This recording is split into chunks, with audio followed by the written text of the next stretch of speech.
Guys, magandang araw po sa ating lahat at magandang tanghali sa lahat na nanonood sa aking YouTube channel, guys.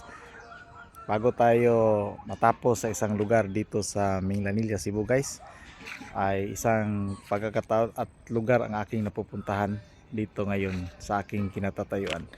Ito po, guys, ay sakop din ng Minglanilla, Cebu, at papakita ko sa inyo ang magandang tanawin dito, guys. Napakainit ang panahon, guys, kaya medyo sakit sa mata. Ayan, papakita ko, guys. Babaliktad ko ang camera, guys, para makita nyo.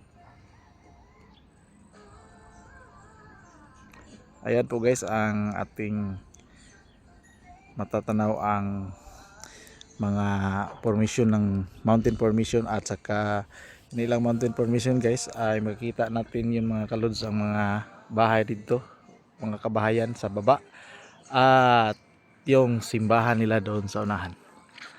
Ayan po. At dadalhin ko kayo sa baba dito, sa kabila na naman. Papakita ko rin sa inyo, mga ka-adventures, ang isang dito, isang napakaganda rin. May daan pala dun. Yan pala ang dinadaanan ko kanina, mga kalods. Ayan po. Mula dito sa daanan papuntang Minglanilla, Cebu, papunta dito sa pag-akyat. Ito ay napakaganda, guys. Dito na banda, guys. Overlooking, tanaw mo na tanaw ang kabuuan ng Cebu City. Ayan po, at hanggang diyan, hanggang sa pag-angat doon sa taas.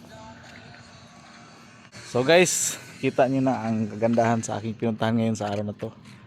Sana huwag kayong magsawa, guys. Sa sunod pang mga video ko. Salamat at magandang araw sa ating lahat.